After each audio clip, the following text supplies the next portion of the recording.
Have you ever had someone stand 3 feet away from you and call you a failure, while having absolutely no idea what you were actually worth? Damn it! Damn it! You will always be a zero, Jamal. Nothing! That's all you've ever been! You think I'm poor because I chose to live quiet. You never once asked me why. Get off my property! Before I call the police!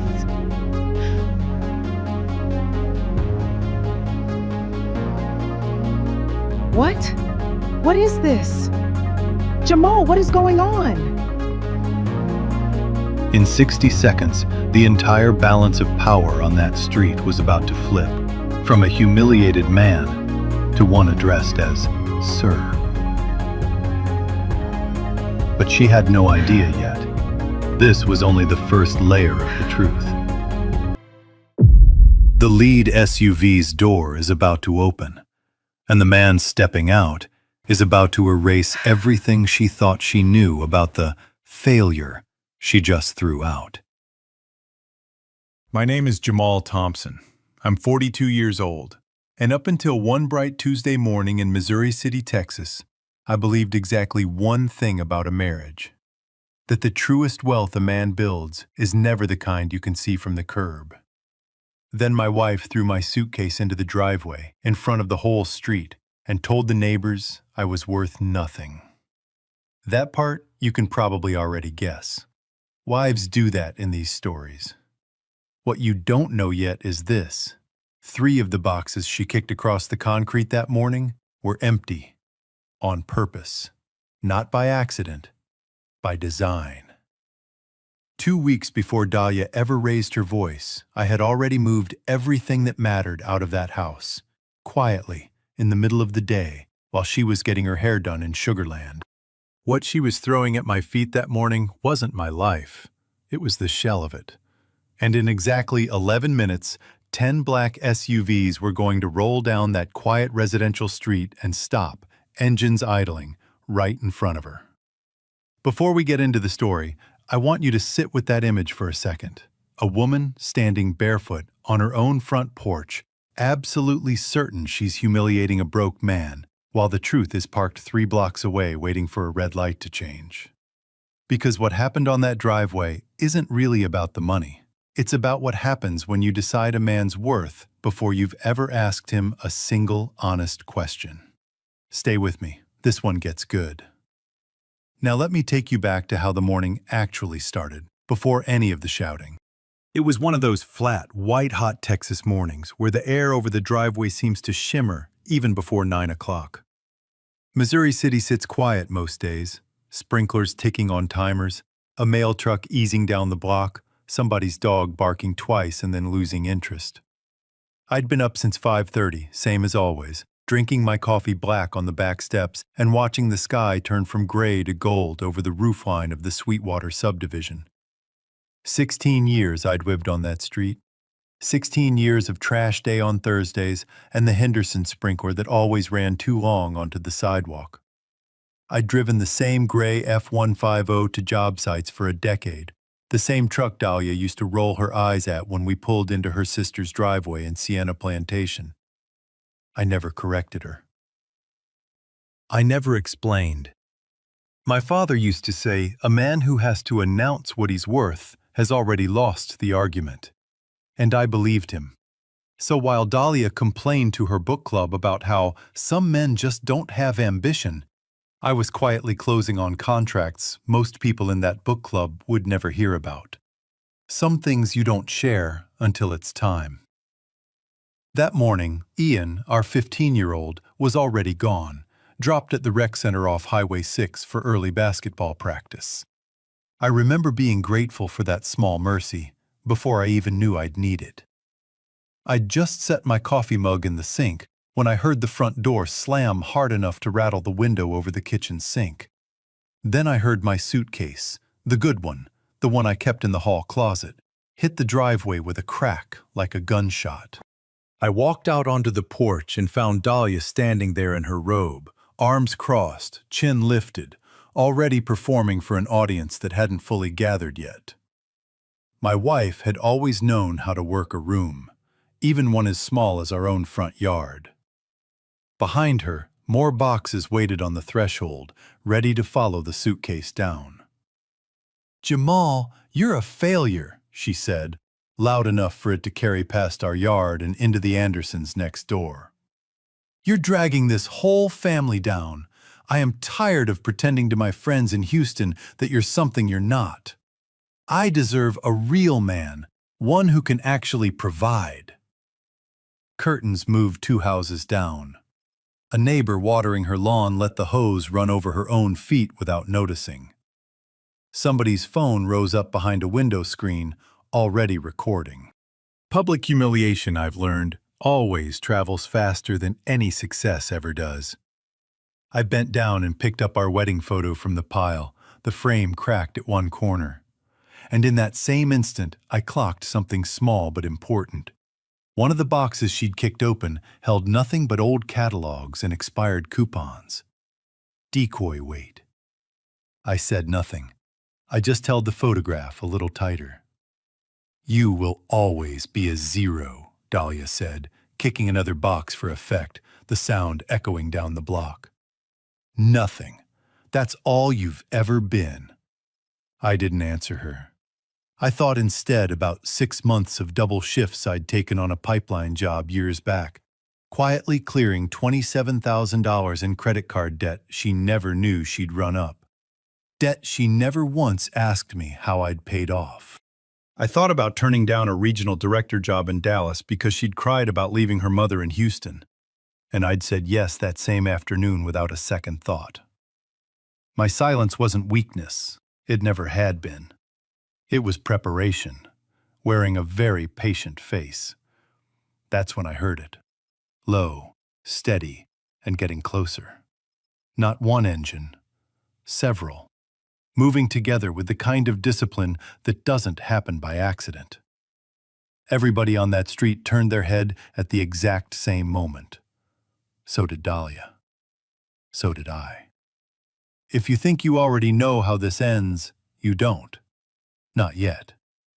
Stick around, because the next 90 seconds are going to change everything you think you understand about the man standing quietly on that driveway. The engines didn't get quieter. They got closer. But Dahlia hadn't clocked that yet. She was still mid-performance, and a woman mid-performance rarely notices anything but her own audience. "You never once tried to give me more," she said, stepping down off the porch and onto the driveway now, closing the distance between us like she wanted the whole street to hear this part clearly. "Sharonda's husband bought her a house in Sienna Plantation, with a pool and a summer kitchen. Renee's husband takes her to Cabo every single year. And you," she gestured at our modest brick 2-story like it was an insult she'd been forced to live inside. "You kept us right here. 16 years in the same house, Jamal. The same truck, the same everything." Every comparison came dressed as a specific man's name. Sharonda's husband, Renee's husband, men she'd met at galas and christenings and Sunday brunches in Houston, men whose success she could point to like a brochure. My wife measured love in square footage, and she'd never once been shy about showing her math. I noticed, even then, that she never once compared me to a man's character, only to his zip code. I bent down again, careful with my knees on the hot concrete, and lifted a second photograph out of a torn box. Ian, maybe 6 weeks old, red-faced and furious in my arms in the hospital delivery room. He had my nose even then. I remember thinking, looking at that picture in the middle of all that noise, how much of a man's real inheritance never shows up on a bank statement. A thought moved through me clean and quiet. She thinks I chose to live small. She's never once asked me why I actually chose it. I thought back to a Sunday 2 years ago, right after church, when Dahlia stood in the kitchen slicing a sheet cake for the deacon's retirement and told me, almost offhand, that she was tired of explaining me to people. I hadn't asked what that meant. I'd just kept drying the dishes, because some conversations you can already see the end of before they start, and there's no use rushing toward it. 3 years back, Dahlia had cried at this very kitchen table when I told her about a regional director position out of Dallas. More money, a title, a corner office with a window. She hadn't cried out of pride. She'd cried because it meant moving away from her mother in Houston. I turned it down that same afternoon. No negotiation, no resentment. Because that's what you do when you love somebody. I never once brought it up again. Not until this morning, standing in it, when the debt had apparently come due anyway. Down the block, the audience had stopped pretending. Mrs. Alvarez, 2 doors down, had let her garden hose run clean over the toes of her sandals, water pooling around her feet, and she didn't move an inch. A man on the Andersons' porch stood with his phone raised, but no longer angled at his own face. He was filming us now, openly, no longer bothering to hide it. Even the Freeman boy, who usually shot free throws against his garage door every morning at this exact hour, had let the basketball roll to a stop against the curb and simply stood there watching, forgotten. This wasn't gossip anymore. This was a show, and Dahlia was directing it without realizing the cameras had already turned on her, too. I've lived on this street long enough to know how fast a story travels once it leaves a driveway. By supper time, 3 different versions of this morning would already be circulating through group texts from here to Sienna Plantation. I understood that. I'd made my peace with it the moment I picked up that first photograph. A man's dignity was never going to be decided by whoever filmed the loudest 5 minutes of his life. "Get off my property before I call the police," she said, coming down the last step, pointing toward the street with a hand that wasn't quite steady. "I can't live like this anymore, Jamal. I won't." Her voice cracked right at the end of that sentence, just slightly. The kind of crack that comes from a person who is more frightened than furious and hasn't figured out the difference yet. I still didn't answer. There's a particular kind of power in a controlled silence, and I'd spent 16 years learning how to hold it. The angrier Dahlia got, the steadier I became, and something about that contrast seemed to unsettle the whole street more than either one of us shouting would have. "You think I'm poor because I chose to live quiet?" I finally said, low enough that it wasn't for the neighbors. It was for her. "You never once asked me why." She blinked, thrown for half a second by the fact that I'd spoken at all. Then she recovered, chin lifting again. "There's no why that explains this, Jamal. There's no excuse for—" That's when the sound behind her became impossible to ignore. It wasn't a delivery truck. It wasn't a neighbor pulling into a driveway 3 houses down. It was a low, coordinated rumble, the kind of sound multiple engines make when they're moving together, deliberately, unhurried, like nobody in those vehicles had ever needed to rush to prove a single thing in their lives. It rolled through the neighborhood the way distant thunder rolls before a Texas storm. You feel it in your chest before you can name what it is. Mrs. Alvarez turned first, hose still running over her feet. Then the man on the Anderson porch lowered his phone an inch, then raised it higher. One by one, the whole block turned to look down the street, drawn by that sound the way people are always drawn toward something they don't yet understand, but already sense matters. Dahlia turned last. 10 black SUVs came around the corner from the direction of Highway 6, moving in a slow, tight formation, sunlight sliding off 10 identical hoods like they'd been washed an hour ago just for this. They didn't rush the last stretch. They eased down our quiet residential street the way a funeral procession moves, or the way something moves when it already knows exactly how much time it has. One by one, they came to a stop directly in front of our house. Engines idling, doors closed. Nobody stepped out. For a long moment, nothing happened at all. Just 10 black vehicles sitting there in the Texas sun, patient as anything. Dahlia's hand, still raised from pointing me toward the street a moment earlier, slowly came down. I watched the color drain out of her face in real time, the anger draining right along with it, replaced by something that looked a lot more like fear, trying to disguise itself as confusion. "What?" Her voice had lost its edge completely now. It came out small, almost childlike. "What is this? Jamal, what is going on?" I stood there, Ian's baby photo still in my hand, and I let the silence stretch a beat longer than was comfortable.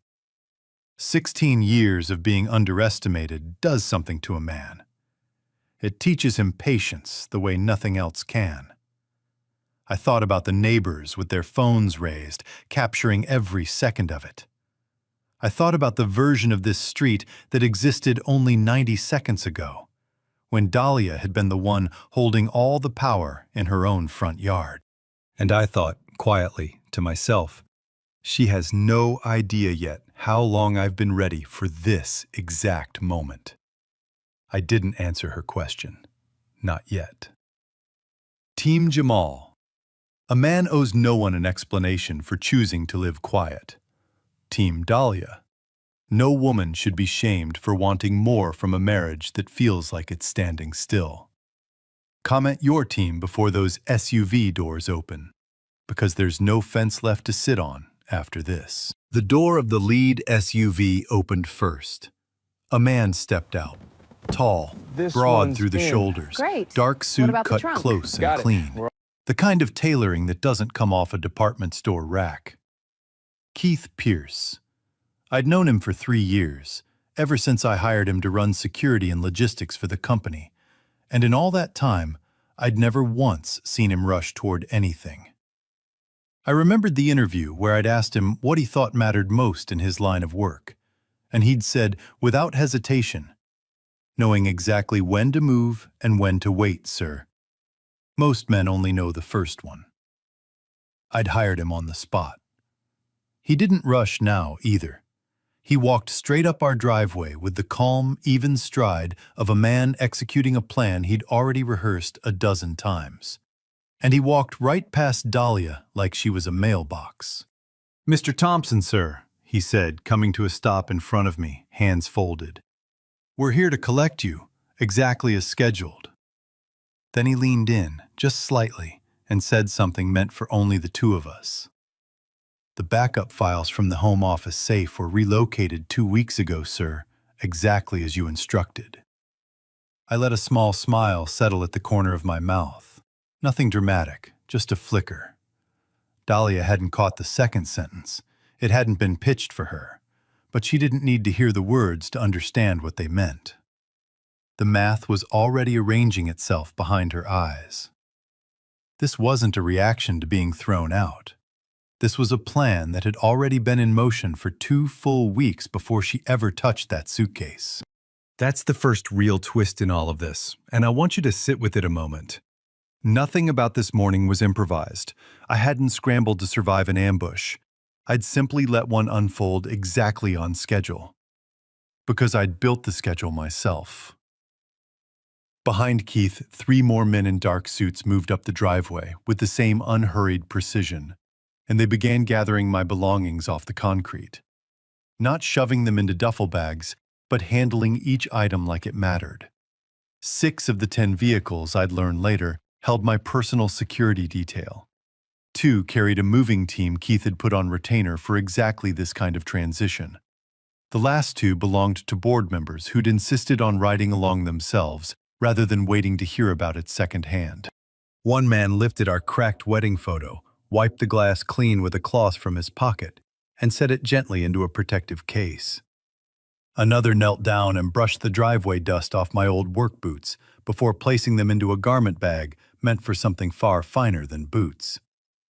A third gathered the loose catalogs and expired coupons from that decoy box without comment, folding the empty cardboard flat and setting it neatly to the side, as if even trash deserved to be handled without disrespect. They moved like men handling things that were already worth something, regardless of what condition they'd been thrown in.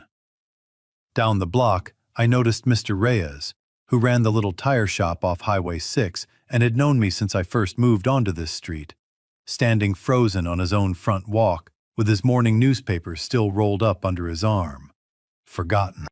He'd never once asked me what I did for a living beyond construction, and I'd never once corrected him. Some truths you let people arrive at in their own time, if they arrive at all. Dahlia took a step back, one bare foot sliding off the edge of the driveway onto the grass. Her voice, when it came, had lost every trace of the woman who'd been commanding this street 10 minutes earlier. "This," she swallowed. "This is You what have to trust exactly?" me. It's not that I simple. didn't answer Please, right just away. listen. I've learned that clarity, delivered slowly, lands heavier than anger ever could. I just looked at her, steady, the way you'd look at someone standing at the edge of a truth they aren't ready for yet. Keith walked to the rear door of the lead SUV and opened it. Inside, cream leather caught the morning light, warm and soft. The kind of interior space Dahlia had only ever seen in the movies she watched on Sunday afternoons, never in the driveway of her own house. Down the street, the neighbors weren't pretending to look away anymore. 3 separate phones were up now, recording openly, nobody bothering to whisper behind their hands. 60 seconds. That's about how long it took for the entire balance of power on that driveway to flip completely. From a man being humiliated in front of his neighborhood to a man being addressed as Sir by a team that handled his cracked photograph like museum glass. I've thought about that 60-second window many times since. It's a strange thing, watching a lifetime of being underestimated collapse in less time than it takes to boil an egg. My wife stepped forward, closing the distance between us for the first time since she'd started shouting, and her hand came to rest, light and trembling, on my forearm. "Jamal," she said, quieter now than I'd heard her in years. "I'm sorry. I didn't know." I looked down at her hand on my sleeve, then back up at her face. "The problem was never what you didn't know," I said. "The problem is how you treated me while you believed I had nothing." She opened her mouth to answer, then closed it again. There wasn't a version of that sentence that would have helped her, and some part of her seemed to understand that already. Her eyes moved past me, toward the open SUV door, toward the cream leather and the men working with such careful hands, and I watched her try to reconcile the man she'd screamed at 10 minutes ago with whatever this was standing in front of her now. It's a hard thing, watching someone's entire understanding of you collapse and rebuild itself in real time. I almost felt sorry for her. Almost. Looking back, I understand now that her fear in that moment was never really about losing me. It was about losing the story she'd told herself for years, that she was the one who'd settled, the one who deserved more than this quiet life on this quiet street. The SUVs didn't just expose what I'd built, they exposed the fiction she'd needed to survive her own restlessness. Her hand on my sleeve wasn't reconciliation. It was a woman reaching for the one certainty she had left, in the exact second it stopped being certain. Behind us, the team kept working, folding, wrapping, loading, careful and quiet, and the whole street had gone silent enough that you could hear the click of a car door 2 houses down. Even Mrs. Alvarez had finally shut off her hose. I want to tell you something my father told me once, standing in his own driveway in a much smaller house than the one behind me now. A man's real worth is never announced. It's simply revealed, on its own schedule, to people who've earned the right to see it. And sometimes, to people who very much haven't. My father drove a delivery route for 31 years and never once raised his voice at my mother, even when money was tight enough that Christmas meant one gift apiece and a home-cooked meal instead of a restaurant. He used to say, patience isn't the absence of ambition. It's ambition wearing its work clothes instead of its Sunday best. I hadn't fully understood that lesson until I was standing on my own driveway, watching it prove itself true. I stepped toward the open door of the SUV. The leather seat was cool against my back as I settled in. Through the tinted glass, I could still make out Dahlia standing there, barefoot on her own front lawn, arms no longer crossed, just hanging loose at her sides like she didn't quite know what to do with them anymore. Gregory, her father, would later tell me he'd been driving past on his way to the hardware store and had pulled over 3 houses down, unable to make himself get out of the car. I thought about that for a moment. How many times over the past year Gregory had mentioned, almost in passing, that his contracting business could use a man with your kind of connections, and how many times I'd let the comment pass without really hearing it. I hadn't thought much of it at the time. I would before the night was over. The door closed behind me with a soft, solid click, the kind of sound that means something is over. But I knew, even as it shut, that Dahlia hadn't come close to understanding the whole of it yet. There were layers underneath this morning she hadn't even begun to touch. And somewhere in the back of my mind, I could already hear the question every person watching this must have been asking themselves right about now. What else has this man been hiding? And how much deeper does this go?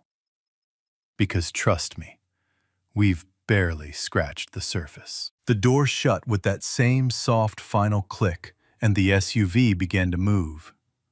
Through the dark glass, I watched my wife grow smaller in the side mirror, barefoot, alone in the middle of our driveway in Missouri City, the neighbors still holding up their phones like the show wasn't over yet. In a way, it wasn't. Keith reached into a leather bag at his feet and handed me a tablet, screen already lit. "You'll want to see this before we reach downtown, sir."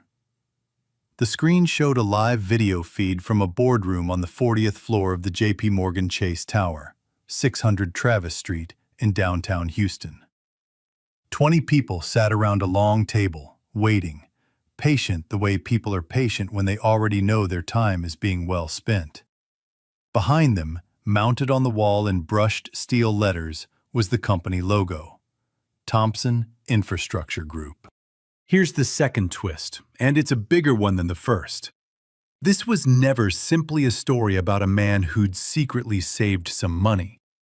Thompson Infrastructure Group is a company I built from a single contracting job 17 years ago into a $9 billion infrastructure and renewable energy firm, developing solar and grid modernization projects across Houston and the greater state of Texas, with a particular focus on underserved communities that most large firms never bother building for. I still remembered the first job, rewiring a substation outside 3rd Ward with 2 employees and a truck that broke down twice that same month. Dahlia had heard the company name 100 times at charity dinners and church fundraisers over the years. She had simply never once connected it to the man sitting across from her at the kitchen table every night, the one she thought didn't have ambition. I'd let her believe that. It was easier, some years, than watching her recalculate what she thought she knew about me every time the subject came up. Keith turned the tablet slightly so I could scroll further. "There's something else you should know before the board call, sir. It concerns Mrs. Thompson." I read it once. Then I read it again, slower. 4 months ago, a man named Brandon Ellery had submitted a supplier contract proposal to Thompson Infrastructure Group, hoping to land a piece of our solar procurement pipeline. Our internal review team had flagged him. Inconsistent financials, 2 prior breach of contract disputes with other firms, a pattern that didn't sit right.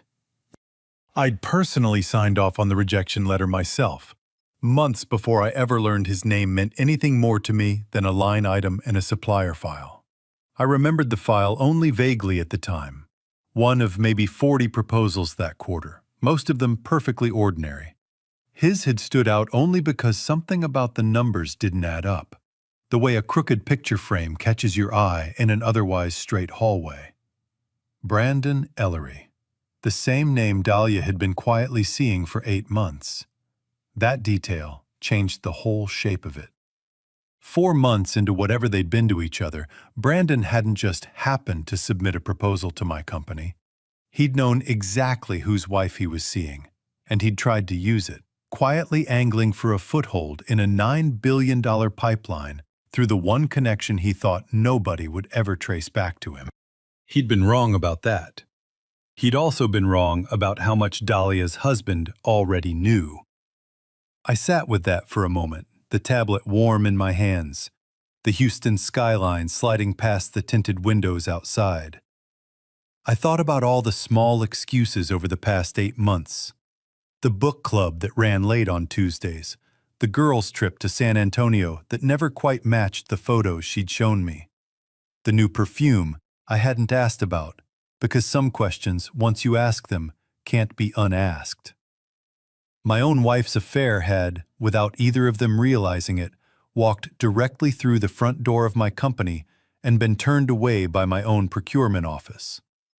She hadn't just betrayed our marriage. She'd unknowingly let a man with a documented pattern of financial dishonesty get close enough to a $9 billion company to try his hand at it, and lost, before she even knew there was a hand to be played.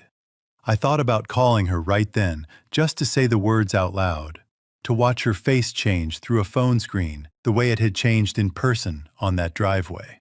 I decided against it. Some truths land harder delivered face to face, later, when there's nowhere left to run from them. My silence for those 7 months wasn't mercy, and if I'm honest with myself, it wasn't restraint either. Some part of it was pride. I wanted proof of what I already suspected before I let myself feel the full weight of it.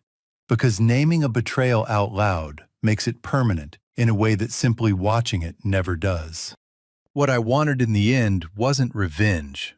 It was clarity, to know, once and for all, whether the woman I'd built a life with had ever really seen me at all, or only ever seen what I could provide. The SUV eased onto the ramp for the tower's private garage, and Keith angled the tablet camera so the board members could see me arriving. Celeste Whitaker, our senior board member, 62 years old and about as unimpressed by drama as any woman I've ever met, leaned toward the camera with a small, knowing smile.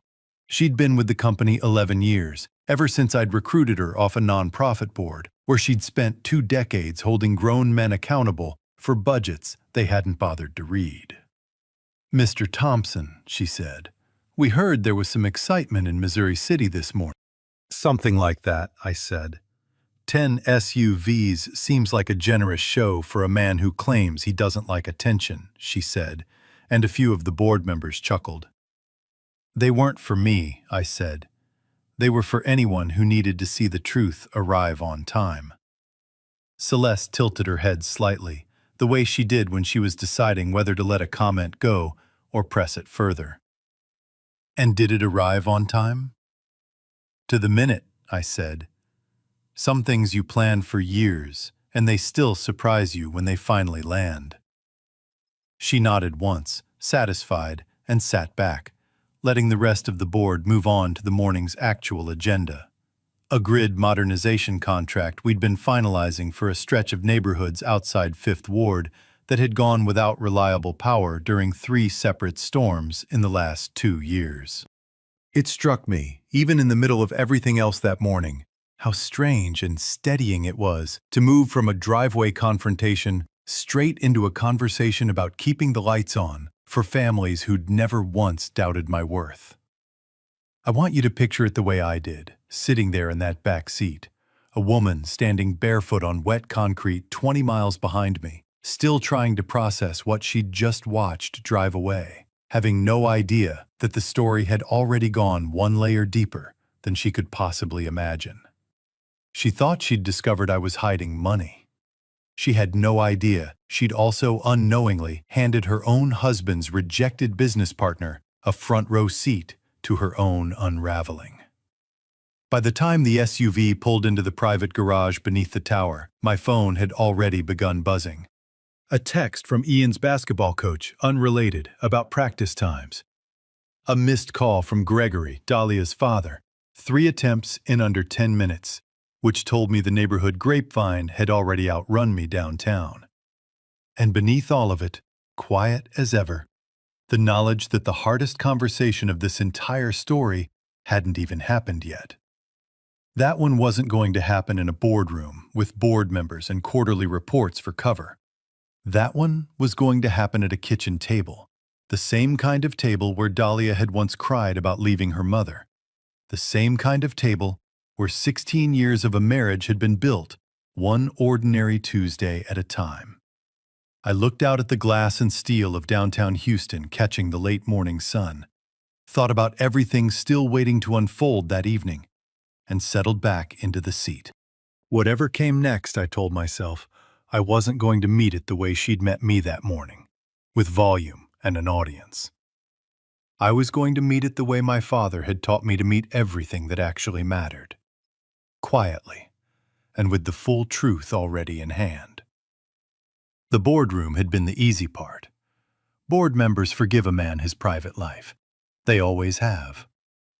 What waited for me that evening was harder, because it wasn't a business reveal anymore.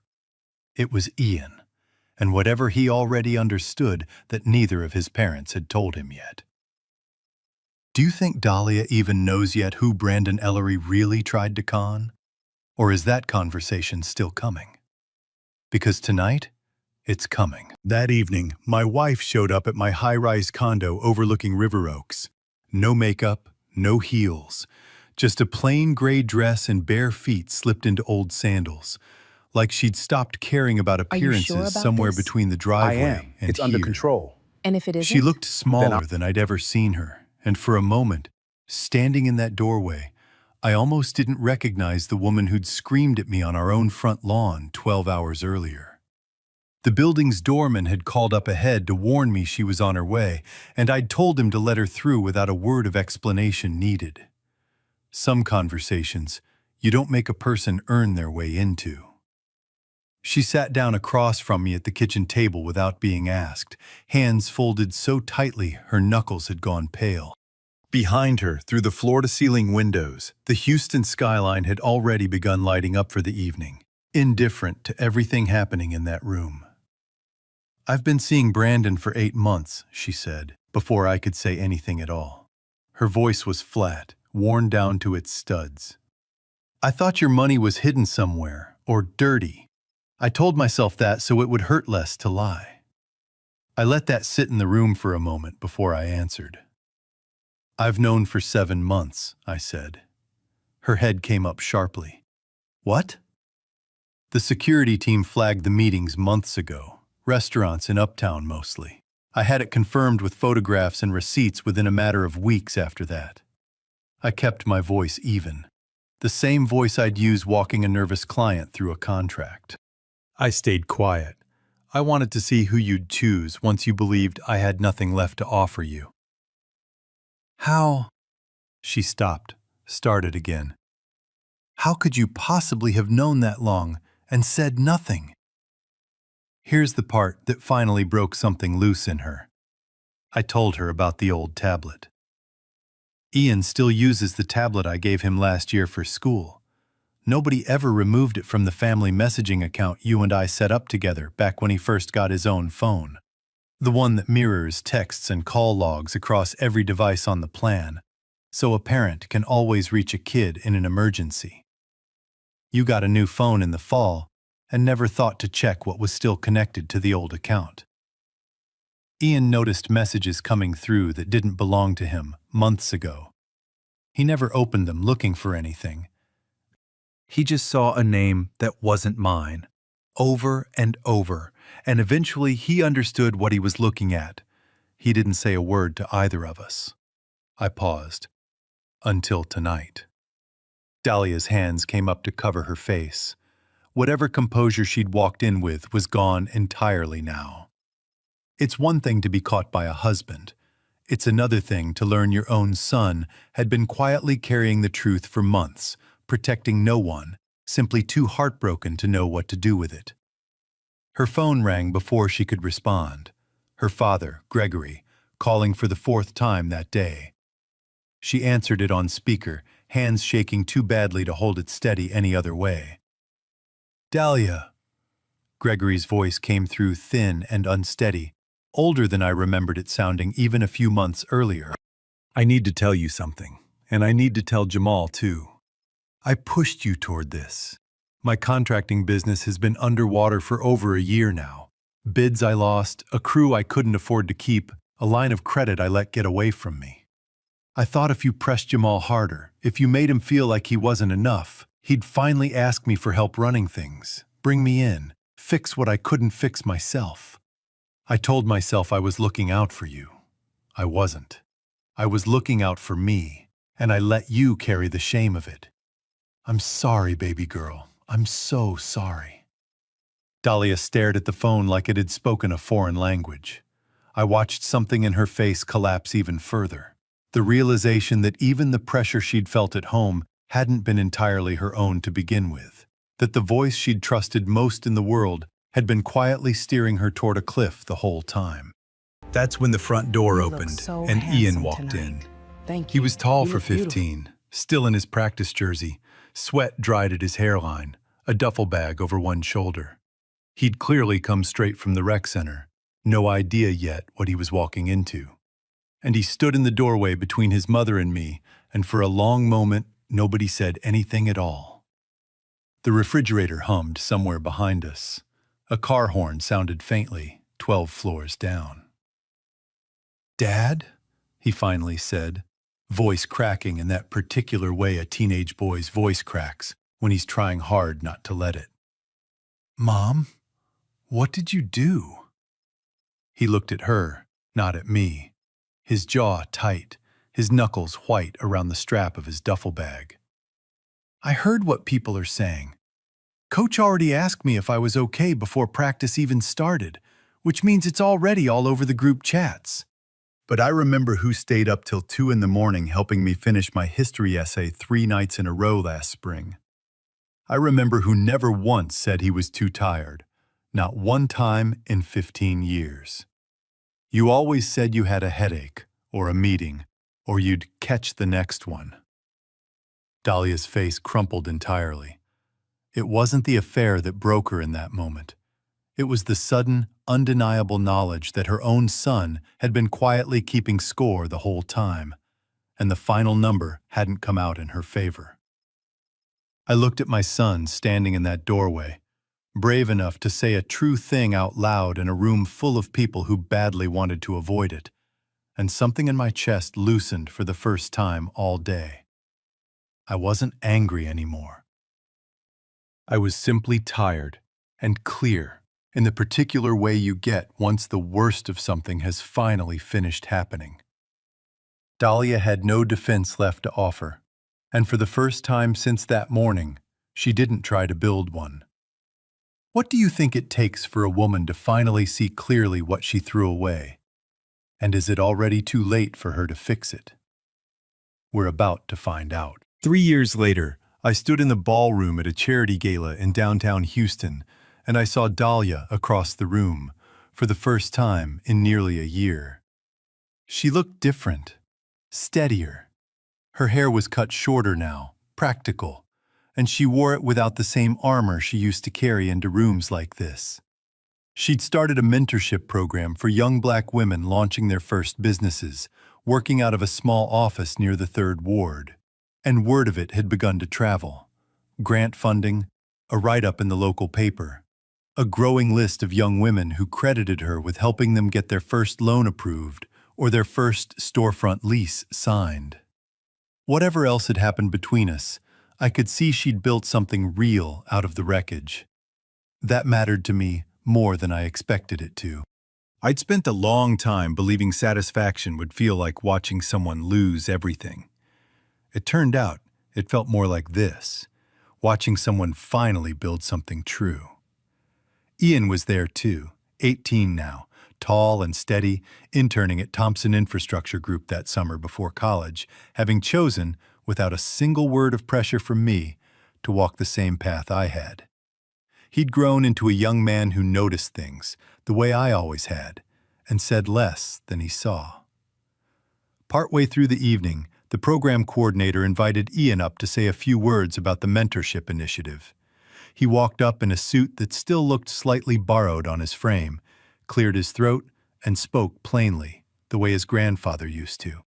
I want to thank someone who's been quietly supporting my mother's mentorship program since almost the very beginning, he said. Someone who never once asked for recognition, never put his name on a plaque, just made sure the funding showed up every quarter when it was needed most. He paused, looked out over the room, and found me standing near the back. That person is my dad, he said. He's been doing this even after everything that happened between him and my mom. He never told her. But I knew. And I wanted her to know tonight. And I wanted to say thank you in front of everybody, because he taught me that the realest kind of help is the kind that doesn't need an audience. The room went quiet enough to hear the ice shifting in someone's glass 3 tables over. Dahlia stood frozen near the stage, one hand pressed flat against her chest, staring at me with an expression that had nothing left to hide behind. In that moment, she understood something all at once, that the very foundation her new life had been built on, the program she was so proud of, had been quietly held up the entire time by the man she'd once stood on a driveway and called a failure. I didn't say anything. I just nodded once toward my son, the smallest gesture, and let it speak for itself. After the program ended, Dahlia found me near the exit. Her eyes were wet, but her voice, when it came, was steady. I didn't know, she said. I destroyed everything, and you were still the one holding it up underneath me. You didn't destroy what I built, I told her. I just stopped propping up what wasn't worth propping up anymore. The rest, I kept building because it was never about you to begin with. It was about doing right by people who needed it. We shook hands, once, briefly. Not the handshake of 2 people rebuilding a marriage. The handshake of 2 people who'd finally arrived at something honest between them, which is its own kind of peace, even if it isn't the kind either of you originally hoped for. Ian stood between us afterward, smiling in that easy way young men smile when they've finally watched the adults in their life tell the truth out loud. Looking out over the Houston skyline through the ballroom windows that night, I thought about something my father used to say on our own front porch, years before any of this. Patience isn't waiting quietly for something good to happen to you. It's building something good, quietly, while nobody's watching and nobody thinks you will. This story reminds us that the truest wealth in a marriage was never the truck in the driveway or the house on the right street. It was never even about being seen. It was about what a person quietly keeps building long after anyone has stopped watching, and long after anyone even asks them to. If you're widowed now, and the recliner across from yours still holds the exact shape of a body that isn't coming back, don't wait for some anniversary or holiday to give yourself permission to feel it. Tomorrow morning at 7, pour 2 cups of coffee anyway. Hers in that chipped blue mug she carried home from a gas station outside the Grand Canyon back in '94. Sit across from the empty chair for exactly the length of 1 cup, no longer, no shorter. And say one true thing out loud that you never got around to saying. Then wash both mugs, dry them, and set hers back on the shelf where she always kept it. Do the same thing tomorrow. You're not performing grief for anyone. You're keeping an appointment with someone who mattered. If the house feels too quiet most evenings, don't just tell yourself the quiet will pass on its own. This Thursday, dig the recipe box out from behind the mixing bowls in the back of the pantry. Find the card in her handwriting, the one with the flour stain in the corner, and call your granddaughter or the neighbor's boy to come learn it with you Saturday morning. Use her old wooden rolling pin, the one with her initials burned into the handle. Let him make a mess of the counter. Let her voice guide the both of you through it, even though she isn't the one holding the spoon anymore. That recipe card was never really about the pie. If you're retired now, and some mornings you catch yourself doing the math on 30-some years of a career and coming up unsure what it actually added up to, don't sit with that question alone at the kitchen table. Walk into the volunteer office at the Children's Hospital or the elementary school this Tuesday and ask what a Wednesday afternoon looks like reading to second graders, restocking the library cart, or teaching one period of shop class a week. Put it on the calendar, in ink, not pencil. A schedule with somebody else's name on it is its own kind of answer. And if you're still carrying a grudge or a regret from a marriage that ended hard, don't wait around for an apology that may never come. Sit down tonight and write the letter you're never going to mail. Use the good stationery you've been saving in the drawer for no occasion in particular. Say the whole thing, the anger, and the parts you got wrong, too. Fold it once, seal it in an envelope, and slide it underneath that same box of stationery where you'll see it again someday. You don't need a reply. You just need it to exist somewhere outside your own chest. Worth was never something a driveway full of black SUVs could prove. And it isn't something an empty house can erase either. It just keeps showing up. Tuesday after Tuesday, mug after mug, recipe card after recipe card, in whoever still chooses to build something real, quietly, for someone else, long after anyone's counting. Human writers poured their soul into these scripts to expose injustice and celebrate humanity. AI served as a technical supporter, refining expression so the valuable messages of equality, humility, and hope could reach and inspire millions. Production team, story and screenplay by Quinn Fung. Character development and visual conceptualization by Chris Nguyen. Video scripting and scene adaptation by David Nguyen. A passionate team dedicated to bringing this story to life.